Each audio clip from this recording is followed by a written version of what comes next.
Allez, salut à tous, nous voici sur une nouvelle vidéo YouTube. On est donc là à Breteix et on est là pour le Meeting BR'TV. On est le premier vendredi, J-1. Nous sommes sur l'installation des chapiteaux. On va aussi mettre une pêche en place et on attend voilà 200 à 400 personnes ce samedi. On espère que la météo sera de notre côté demain. Aujourd'hui, bon, ils annoncent quelques pluies par-ci par-là. Ça devrait bien se passer. On a des énormes chapiteaux, des centaines de mètres carrés de chapiteaux. Ils seront chauffés, magasin présent, fruiterie, boissons, tout. Soirée conviviale demain soir. On s'attend à une superbe journée samedi. On a aussi un biviland sur lequel donc du coup vont pouvoir dormir les quelques pêcheurs qui resteront et les plus téméraires. Et nous pêcherons tous ensemble, c'est-à-dire que ma centrale sera branchée sur un micro et le micro pètera dans la tonnelle quand il y aura une touche. J'espère vraiment aussi que les carpes vont être au rendez-vous. Vous devriez en voir dans cette vidéo. Je vous réserve une petite surprise. Un peu plus tard dans la vidéo, tu le verras. On va lâcher des poissons dans le plan d'eau. Je t'en dis pas plus. Il faut que tu suives la vidéo pour ça. Et d'ailleurs, dans cette vidéo, il y aura un jeu concours. Il faudra me dire combien pèse la carpe koi. Je viens de vous spoiler. Que je vais lâcher tout à l'heure au nom du BR'TV. On a pris une photo il y a déjà quelques jours de cette carpe dans un bac. Et il y aura un méga jeu concours en commentaire sur YouTube. Donc la carpe que tu verras tout à l'heure, on l'aura dans les mains. À toi d'estimer son poids à la dizaine près en grammes. C'est-à-dire si la carpe fait 7 kg 886, 3 kg 272, un truc du genre. Et je tirerai un grand gagnant parmi les commentaires pour gagner un Pro Goliath Air. Allez, je vous laisse, moi j'ai du montage.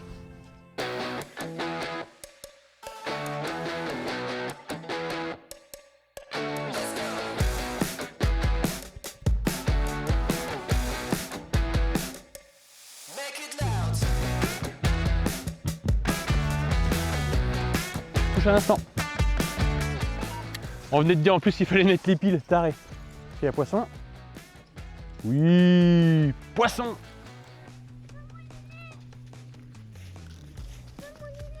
Allez, viens. Attends, je vais juste attendre un petit peu. Allez, c'est une tanche.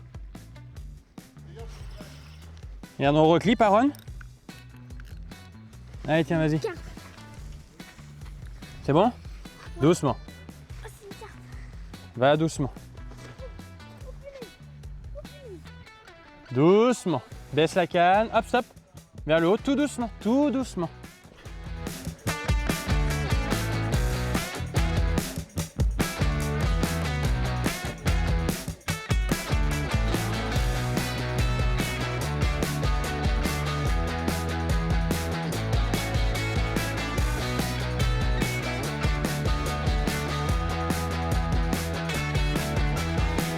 C'est un petit peu emmêlé, Aaron. Allez, c'est bon, vas-y, Aaron. What? Doucement. Non.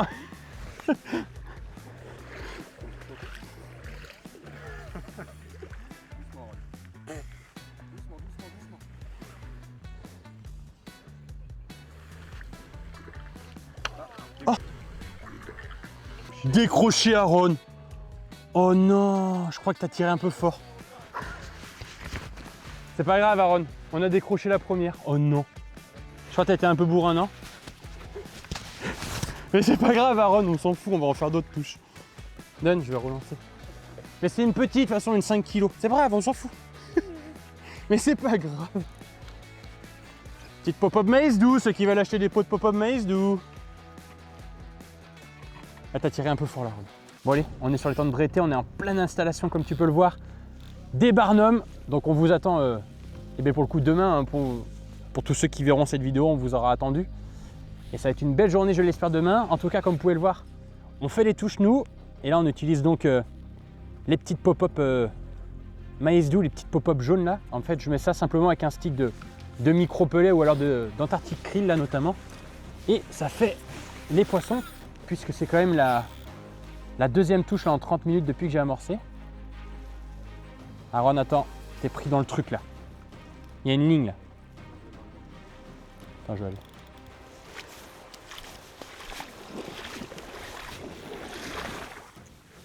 Fais gaffe, Aaron.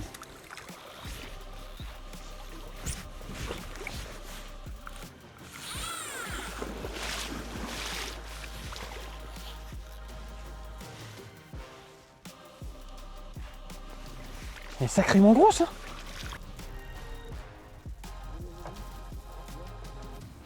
Bon, ce qui est sûr, c'est qu'il y a des carpes à Étang de Breteix.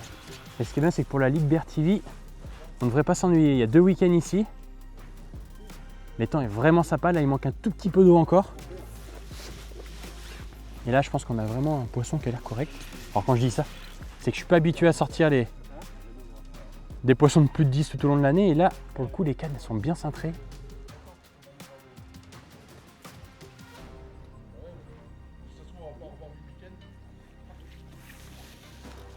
Putain!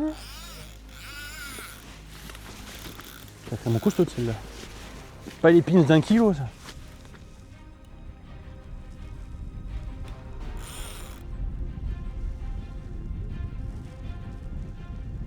Je crois qu'il y a des esturgeons, Thomas, dans ton truc là. Ah putain, on a dû en crocher un. Ah mais je pense, hein. Si là c'est pas un esturgeon, c'est une méga carpe. Regarde la canne comme on est cintré. Oui, c'est un esturgeon, c'est sûr que celui-là est costaud. Parce que là, si c'est une carpe, elle est costaud celle. Ah ouais? Là, 2 touches en 30 minutes? Non. Mais je ramène de la merde avec, c'est obligé.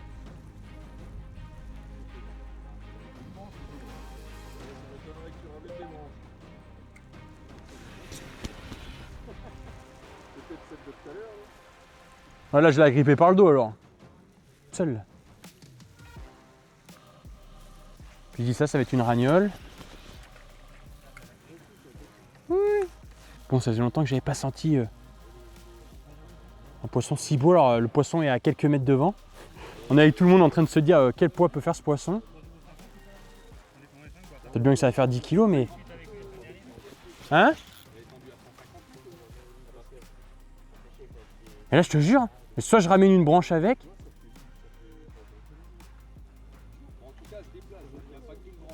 Oui.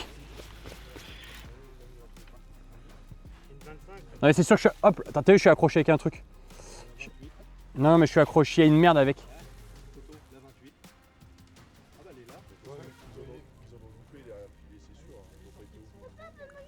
Attends, Aaron. Là, Antoine est sacrément gros, ça. Ah, mais non, mais c'est sûr. J'ai jamais vu la canne pliée comme ça encore. Non, mais on dirait un esturgeon, sa mère.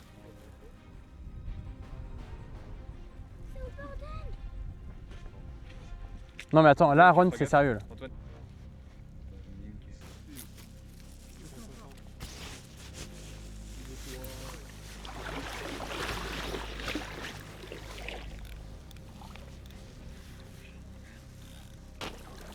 Salut, Aaron!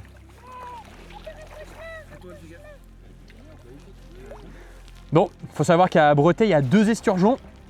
Et en voilà un. Bon, allez, un esturgeon, faut savoir qu'il y en a 2 ici. Je crois que c'est le plus petit, c'est ça, Thomas?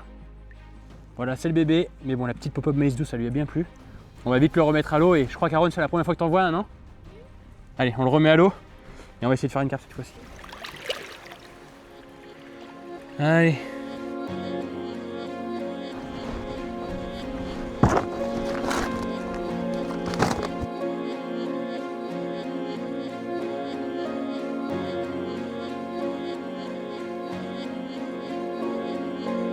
Allez, regardez les gars.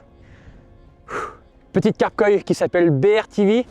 Puisque c'est une carpe voilà, qui va appartenir au groupe BR'TV lâché dans l'étang de Breteix. Chaque fois que vous prendrez cette carpe ici à Breteix, vous aurez un bon d'achat de 50 € sur le site shop BR'TV. Donc je vous invite à venir à l'étang et essayer de capturer cette magnifique linéaire. Si tu veux connaître le poids de cette carpe, tu vas bientôt le savoir. Je te lance un petit jeu concours en commentaire sous cette vidéo YouTube, tu le sais bien. Donne-moi le poids de cette carpe au gramme près et tu tenteras peut-être de remporter un gros lot. On fera le tirage au sort quelques temps plus tard, ne t'inquiète pas pour ça. Voilà, trouve-moi le poids de cette carpe koi, elle est magnifique. Je vais m'empresser de la remettre à l'eau. Super poisson, carpe linéaire, BR'TV mon pote. Allez les amis, regardez cette magnifique linéaire. Cette fois-ci, elle s'appelle Bellac. Elle appartient au magasin de pêche Bellac qui est tout juste à côté de l'étang de Breteix. Et le magasin de pêche, à chaque fois que cette carpe sera prise, vous offre un bon d'achat de moins 15%. Je vous la remontre, c'est encore une petite linéaire, regardez. Superbe carpe. Allez, on s'empresse aussi de la remettre à l'eau. Et je vous présente la petite dernière. Et là, cette fois-ci, ça va être une autre paire de manches.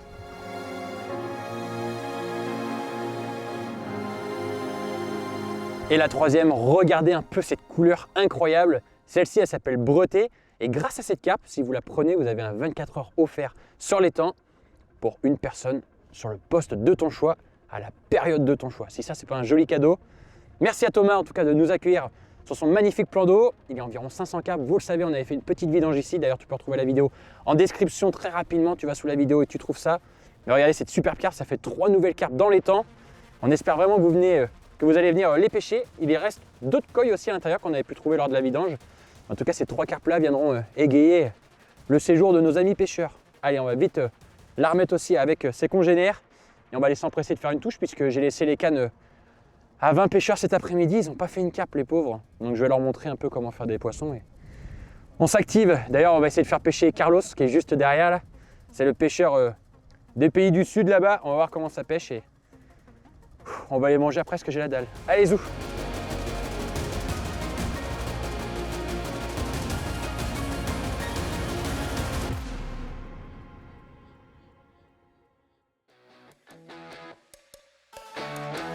Jour J. Le Meeting BR'TV, ce n'est pas un événement comme les autres. C'est un rassemblement. Celui des pêcheurs venus de tout horizon avec un seul point commun. La même envie et le même respect du poisson et de nos milieux. BR'TV, c'est né d'une histoire née sur YouTube. Avec une caméra, des sessions et des réussites. Mais aussi pas mal d'échecs. Mais c'est surtout une aventure humaine qui n'a cessé de grandir. Aujourd'hui, BR'TV, c'est bien plus que des vidéos. C'est une communauté, des compétitions, des projets, des marques, des partenaires, mais surtout vous tous. Lors de ce meeting BR'TV, nous avons pu partager pas mal de choses, et notamment la relâche dans cet étang de 3 jolies carpe-coilles, dont une carpe-coille qui s'appellera BR'TV. Au meeting BR'TV, on a pu échanger, partager nos techniques, nos stratégies et notre vision de la pêche. On a pu découvrir du matériel, on a testé sur le terrain, on a pu discuter appât, montage, plan d'eau, mais surtout passer un bon moment ensemble. Quand je vois toutes ces belles grillades, c'était vraiment cool. Malgré les conditions météo, nous avons pu effectuer pas mal de tests. Nous avons pu spoder, lancer des plombs à toute distance avec nos nouvelles cannes.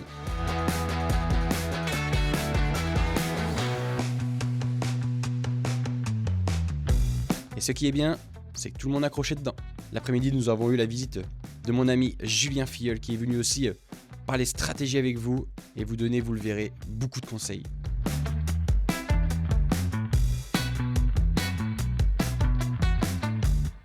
Ah, ce fameux élastique marqueur. Vous l'aimez, mais le nœud n'est jamais trop simple, donc du coup, on vous l'a remontré. C'est déjà très cher, parce qu'il faut des congélateurs qui coûtent cher, des batteries, tout. Et puis après, mine de rien, on va pas se cacher aussi, il y a pas des petites recettes, mais des petites subtilités qu'on arrive à mettre en place tout au long de l'année. Après, glaçon, il n'y a rien de bien compliqué en soi, c'est comme tout, il faut essayer d'en faire quelques-uns. S'entraîner, nous, comme on fait, alors au bord de l'eau, voir s'il fonctionne, mais déjà regarder dans les aquariums, voir le temps de dissolution, voir s'il flotte pas. Je pense qu'il y a des secrets et des trucs de fou, mais il n'y a rien de bien particulier. La plupart du temps, on met du stick mix qu'on fait fondre dans de l'eau, on met ça dans des moules, on fait, puis voilà. Non, c'est vrai, il n'y a pas de... Après, on fait pas trop de vidéos là-dessus, parce qu'on veut pas inciter les gens à forcément acheter des congélateurs, acheter des batteries, c'est vrai que c'est un investissement. Vu qu'on sait, il y a beaucoup de jeunes qui nous regardent et on a peur que les jeunes pensent qu'il faut absolument un congélateur pour faire des poissons alors qu'on peut très bien en faire sans. Donc effectivement, c'est un atout, c'est pas mal, ça apporte quelque chose de sympa, mais c'est pas le truc en soi qui fait, on va dire, gagner une compétition. Parce que souvent, on entend dire ouais, Julien, il gagne, il a une recette dans son glaçon, il a l'appât magique. Mais c'est ce que je disais aussi hier. On les a pas, on a les mêmes que tout le monde. On a des hookers, des pelets, des conneries. Ouais, puis ça dépend des situations. Là, j'ai tapé Pescali cette semaine. J'ai plus déroulé au stick. Alors j'ai essayé sac soluble, glaçon stick. J'ai plus déroulé au stick qu'au glaçon. Ça dépend les conditions, ça dépend les endroits. En fait, qu'est-ce que ça amène c'est ça aussi qu'ils veulent savoir. Ce que ça amène le glaçon en plus d'un stick. C'est la fraîcheur de... sympa. C'est surtout on peut congeler des jus. C'est surtout ça. C'est de nous quand moi la plupart du temps j'aime beaucoup utiliser des stick mix. Et après mettre des jus, mettre du chènevis frais dedans pour faire gonfler ma farine. Et l'avantage c'est que tous les jus sont restitués après dans l'eau. Ça apporte un petit truc plus attractif qu'un stick classique. C'est surtout ça. C'est d'avoir souvent le glaçon où c'est efficace, c'est quand on utilise du chènevis ou des graines. Quand on peut retranscrire, on va dire, le jus du chènevis au fond de l'eau, c'est généralement ce qui arrive à diriger le poisson plus rapidement vers l'èche, quoi. Comme le jus du maïs doux, vous pouvez pas en mettre dans les sticks. Ouais, et quand tu fais un glaçon de maïs doux, il y a toujours des dosages. Alors ça, c'est des trucs que vous pouvez apprendre seul. Si tu mets que du jus de maïs doux, ton glaçon il va pas congeler réellement parce qu'il y a trop de sucre et autres. toujours un peu dilué. Mais du jus de maïs doux dans 3 mètres d'eau au fond, imaginez les carpes, comment elles sont un peu Parce que des fois, on a beau même booster, si on booste dans l'extrait de maïs doux, alors déjà au lancer, ça s'évapore. À l'impact dans l'eau, ça en enlève tout le temps. Puis sur la descente, en fait, ce qu'on met au départ, il reste pas grand-chose dans l'eau. Et l'avantage d'un glaçon, c'est que tous ces jus, on va le lancer, il va pas fondre tout de suite, et c'est dans l'eau, il va fondre, où tous les jus vont sortir. Et s'il y a des poissons qui sont en train de manger, ils vont se diriger plus rapidement dessus, quoi. Non, mais voilà, ouais, le glaçon, après, c'est vrai que c'est un mystère pour beaucoup, mais il n'y a rien de bien sorcier. Il faut juste acheter une batterie Powi, le congèle Powi, c'est pas évident. Non, Oh, bon, après, c'est non, il y a tous les prix. C'est tout investissement. Mais moi, pour vous donner une idée, dans l'année, je pêche au glaçon que s'il est fait ou si Babas l'est fait. Sinon, dans l'année, j'utilise jamais la glacière. Non, mais c'est vrai. Ouais.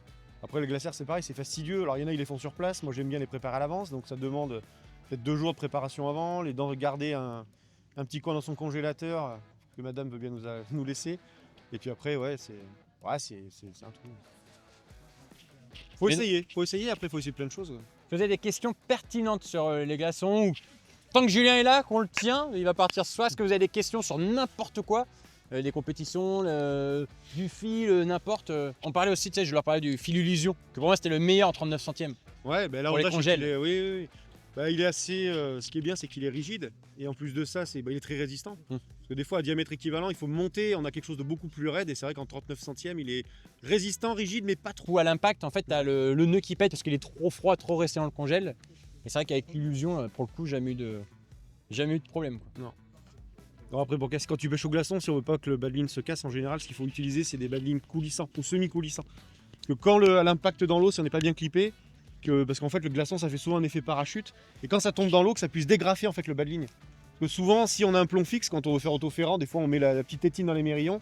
Et vu que ça fait un parachute, on va dire que la contrainte que ça génère quand le glaçon tombe dans l'eau avec le plomb qui tire, c'est là où des fois ça pète les fluorocarbones. Le glaçon, il faut souvent pêcher soit en coulissant ou semi-coulissant, quoi. Est-ce qu'il y a des questions? Sinon, j'en posais, moi. Tant que Julien est là, on leur disait, je disais aussi ce matin, on voit aussi beaucoup sur les réseaux, et c'est un peu la tendance, tous ces lancers à 180 mètres, 200 mètres. Et souvent en compétition, quand on nous voit lancer, toi, de travers, genre t'es sur le ponton de la Poivinière, on lance, oh les mecs sont à plus de 180 et tout. Et je disais que nous, le plus gros de notre pêche, en gros, entre 120 et 140, c'est vraiment la grosse des pêches, quoi, sur l'année. Oui. Parce qu'envoyer des plombs à 180, c'est beau pour, on va dire, pour la distance, mais après en soi en compétition c'est chiant, quoi. Oui. Si on peut pêcher le plus près possible, c'est le mieux, et c'est pour ça qu'on se contente la plupart du temps de pêcher à 130 ou 140 max, parce qu'après c'est bien beau d'envoyer des cannes, mais il faut tenir sur 3 jours, il faut quand même être assez précis, pas avoir la flemme de relancer ses cannes, parce que bien souvent des fois quand on pêche loin, le premier jour tout va bien, et puis le lendemain quand on se lève, moi perso, les épaules qui dérouillent un peu, on a des courbatures, et puis on a presque plus envie de relancer les cannes, donc il faut vraiment essayer de trouver une distance confort. Et puis... C'est vrai qu'aujourd'hui quand on essaye une canne, on veut... C'est tout le monde, c'est instinctif, ils vont tous savoir si ça va à 180, je sais pas pourquoi il y a cette barre. Mais moi aujourd'hui je préfère lancer 30 fois 140 tous mes coups, clippés propres comme jamais, que de faire une fois 180 et puis après toujours 175 ou 170. Oui, comme tu dis aussi, les distances c'est un peu utopique, ça sert à rien parce qu'on voit tout le monde sur les réseaux, 190, 200 mètres et tout. Et là on l'a vu au Starbait, le mec qui a lancé plus loin c'était 170 mètres. Et pourtant il y a des gros lanceurs qui sont venus qui lançaient à plus de 200. On voit, comme tu le dis très bien tout à l'heure, tu tapes au clip, mais c'est pas clippé, c'est pas vraiment clippé. Un clip, c'est vraiment, ça doit arracher la canne, tant toute la bannière, boum, c'est clippé, et 2 secondes après, on a la gerbe d'eau, il y a tout ce qu'il y a derrière. Ça, c'est un vrai clip. Lancer, tac, le vent, il y a une bannière de dingue, j'attends un clip. Non, il y a peut-être 20 mètres d'écart. Ouais. Et c'est pour ça que quand vous nous voyez des fois sur les vidéos lancer fond de balle et qu'on arrête avec notre main, on dit ouais, mais pourquoi tu mets la main sur la bobine? On sait que ça va pas clipper comme il faut, et pour être sûr que ce soit pêchant, hop, on amortit nous-mêmes pour faire clip en gros avec la main, on amortit nous-mêmes, et ce qui fait que on sait pas si on est à 155, 165, mais on s'est tombé dans la zone où on voulait, où il y avait des carpes, et on arrête avec les mains. Que là, si on lance et on sait qu'on va pas y aller, pas au clip, on est là, hop là, et on finit comme ça. Comme ça, au moins, on sait qu'on est pêcheur. Mais il y a il y a cette barrière où il y a plein de gens qui ont peur de dire ah, moi je lance qu'à 120, je sais bien pêcher à 130. Et des fois, il y a des gens qui disent non, mais moi 150, tranquille. Et quand tu donnes la canne, 120, c'est tout juste. Ce qu'il faut suivre, c'est que même si le voisin il pêche à 130 ou 140, il vaut mieux se mettre à sa limite, se mettre à une distance de confort. C'est-à-dire, si je lance maximum à 130, je me mets à 120 pour être sûr de pouvoir être toujours précis, de pouvoir maîtriser sa pêche, de pouvoir pêcher derrière sans difficulté ou même si le vent se lève. Jamais se mettre à fond. Donc, si je peux pêcher à 130 mètres, je me mets à 130. C'est un peu une connerie parce que s'il y a du vent, des fois, on peut plus aller sur les coups ou derrière avec la fatigue, on pêche moins bien et des fois, voilà, ça fait moins de résultats, quoi. Vaut mieux pêcher bien plus précis, plus près, que de s'amuser à pêcher au loin et faire, on va dire, un peu quelque chose de brouillon. Et surtout sur des conditions de 72 heures, 96 heures de pêche là. Le premier jour on est au taquet à la première heure, le lendemain il pleut, on a froid, on a mal dormi, on mange pas. Il y a plein de trucs et le quatrième jour je peux dire je vois en Hongrie moi. Allez, les derniers jours c'est raide. Hein. Voilà. C'est moi j'ai Joshua qui est là mais je suis dehors, mon ronfleur, je l'appelle mon ronfleur. Oui, je dors un petit peu. Mais non, il faut vraiment sur la distance, faut plus se prendre la tête avec ça, faut pêcher à la distance qu'on aime. Moi mes distances vidéo, vous pouvez le voir hein, en général 110, 120 et 130 quand je suis vraiment motivé. Et en pêche en général 120 c'est l'idéal. C'est vrai, hein, 120. Plein d'endroits, je vois par exemple quand on faisait les gros challenges à Duris, c'était 5 jours, on voulait pas se crever, on mettait de l'amorce qui allait bien, il fallait, voilà, c'était tout un rythme à mettre en place, plutôt que de la distance. Et déjà, allez, ils se sont mis un peu plus loin, donc à 120, déjà ils sont grillés, l'amorçage était un peu brouillon, et moi je me suis mis à 80, mais on va dire que toutes les heures, 1h30, on lançait une canne, on essayait de proposer des choses différentes, toujours y croire. Et jusqu'à la fin, dans les vidéos BR'TV en général on le voit. Relancer, c'était pas une connerie, c'est que des fois il y a des poissons, plus on arrivera à être précis, faire quelque chose de construit précis, plus c'est facile à gérer.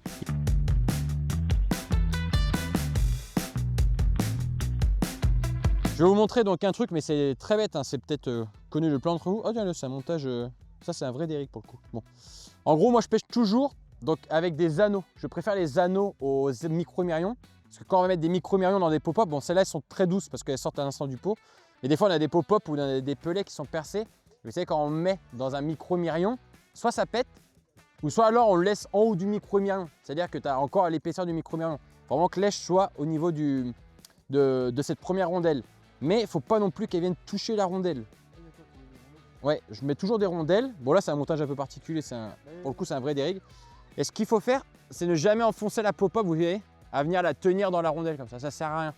Ce que je fais, c'est que je laisse toujours un petit peu de liberté, toi juste 5000, et toi pour que ça bouge dans tous les sens comme ça. Alors que si tu mets là, toi ça c'est plus articulé.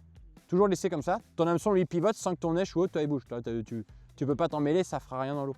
En général on fait ça, et le moment du brûlage c'est très important aussi. C'est-à-dire que quand on brûle... Ah, c'est un produit, attends. Ah, plus de gaz. Alors je vais même vous montrer un truc de ouf. Si vous êtes chaud sur internet, c'est des briquets électriques. C'est des briquets que tu recharges par le dessous. Et donc là, bah, c'est pareil. Hein. Bon, c'est vraiment 10 heures. Mais en gros, quand tu n'as plus de gaz, tu vois, à la pêche, ça te sert bien. Hop. Et en gros, quand tu brûles ici, il faut surtout que ce ne soit pas noir. Si c'est noir, c'est que ton fil dentaire, il est trop usé.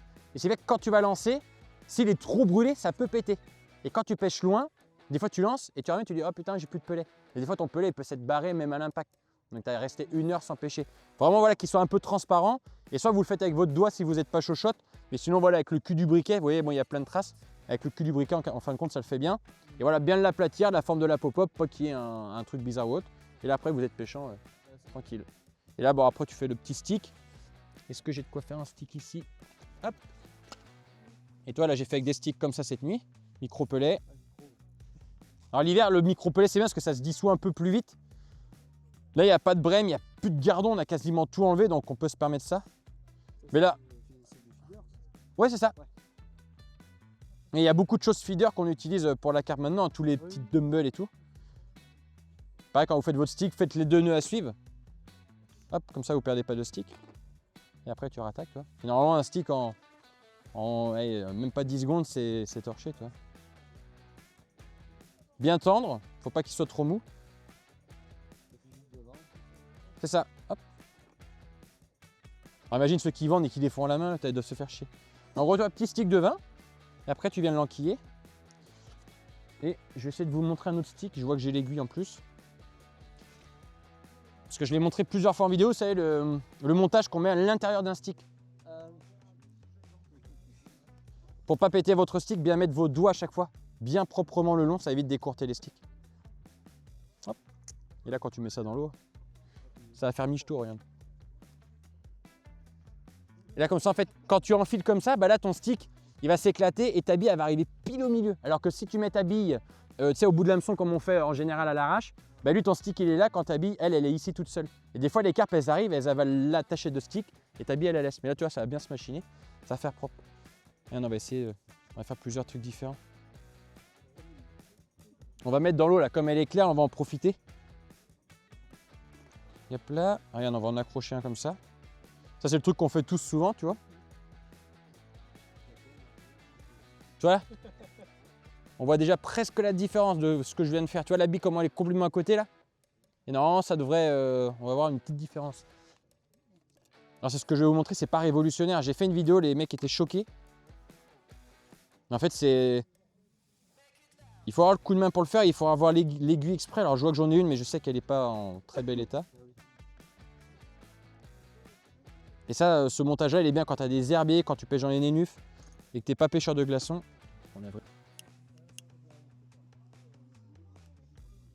Hop. Donc là, on enlève la tétine. Il faut une grande aiguille. Mais là, l'aiguille, elle n'a plus le petit crochet. Il faut absolument le petit crochet. Donc ça marche encore, mais c'est pas la folie. Vous mettez votre aiguille donc là où il y a le nœud. Vous laissez un peu de mou, histoire que l'aiguille ressorte là. Vous mettez... Hop là. Vous mettez donc à votre crochet votre boucle. Donc en gros ça fait ça. Là vous remontez l'ensemble. Tu rattrapes l'aiguille, tu tires. Et donc là en fait normalement si j'avais eu la petite capote, vous savez pour refermer ça le faisait. Là je ne l'ai pas. Bon là je vais rattraper mon nœud comme ça. Hop. Là vous ressortez. Donc là vous avez votre montage dans votre stick. Vous laissez votre montage, faut pas que l'hameçon vienne à ressortir dans le filet. Faut vraiment qu'il soit là. Vous mettez vos doigts comme ça. Hop. Et là en gros quand vous pêchez des nénufs ou n'importe quoi, bah, vous avez du coup votre hameçon et votre montage pire que bien camouflé quoi. Et ça, il y a des fois ça peut faire des différences. Regarde, tu as la petite pop-up là, elle est quasiment bien par-dessus. Et tu vois que celle-là, la différence, ça va être fou. Et l'autre, toi, va être à côté du tas. Et quand tu as des poissons, des fois, qui arrivent et qui veulent manger le tas, mais pas ta pop-up parce que la pop-up, ils en ont peur, et ben ça t'arrive des fois de faire des poissons, tu sais, ils sont accrochés là, à l'extérieur de la bouche. Et ben ça, c'est quand ils prennent le tas, mais ils prennent pas ta pop-up. Tu as vu la différence que ça fait? La pop-up, elle est à l'extérieur, quand l'autre là-bas, elle est au-dessus du tas, et là, celle-là, elle va être en plein cœur. Et c'est pour ça que des fois, la pêche au glaçon, on met pas d'èche au bout. Je racontais ça tout à l'heure à quelqu'un. Parce que des fois, le glaçon, on met le montage, on congèle le tout ensemble. Tu as l'hameçon, il est sous ton glaçon. Et les carpes, quand elles arrivent, notamment à Durant, elles arrivent, elles te gobent le chêne vie. Et en fait, il n'y a même pas de il y a juste l'hameçon, on n'a même pas d'èche au bout et on fait des carpes. Et regarde si on met celui-là. Et là, celui-là, donc là, ça va être pire que parfait. Ça va être le petit volcan, le petit truc. Mais c'est plus fastidieux à fabriquer.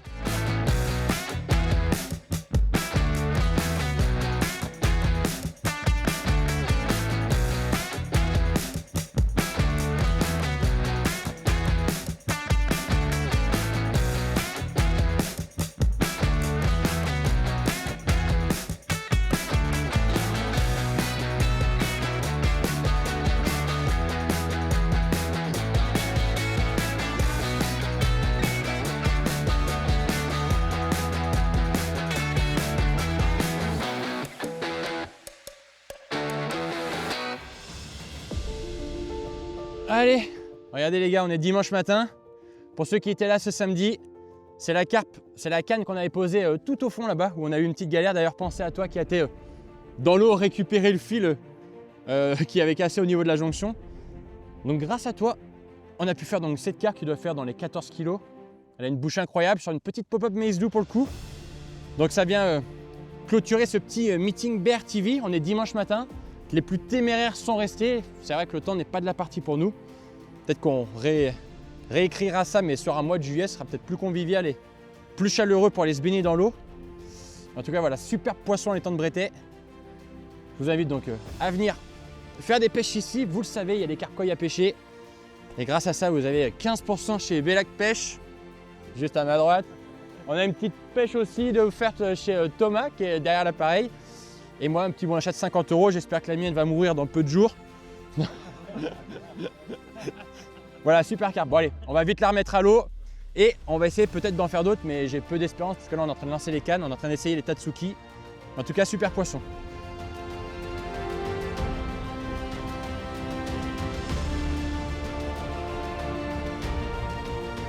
Allez, c'est sur cette fin de matinée que se termine le meeting BR'TV. Comme vous pouvez le voir et on le savait, la météo n'est pas là pour nous. Donc voilà, très peu de personnes sont venues aujourd'hui, sont même reparties ce matin et hier soir. Et ça, on le comprend. Le gros de la journée, c'était bien hier samedi. C'était vraiment énorme. Tout le monde a donc pu essayer les cannes, voir mille et une choses. Les magasins ont bien tourné, la buvette aussi. Ça a été un très bon premier meeting pour nous avec environ 200 à 300 entrées. C'est parfait, on a pu parler avec tout le monde, on a été proche de tout le monde. La visite de Julien et de quelques autres personnes. Je vous remercie à tous et n'oubliez pas en commentaire, essayez de trouver le poids de cette carpe koi que je n'ai plus lâcher, la carpe koi linéaire rouge. Elle s'appelle BR'TV. D'ailleurs, si tu la pêches ici à Breteix, tu auras 50%, 50 € sur mon site. Je vous remercie à tous, vous êtes de plus en plus nombreux à suivre les chaînes Shop BR'TV, la chaîne La Pro, c'est la chaîne Carnassier, et la chaîne BR'TV. Si tu ne connais pas toutes ces chaînes, alors je t'invite à aller vite voir en description. Il y a la description de ces 3 chaînes-là et aussi la chaîne pour eBay France. Merci à tous et on se donne rendez-vous pour la Ligue BR'TV et les futures vidéos.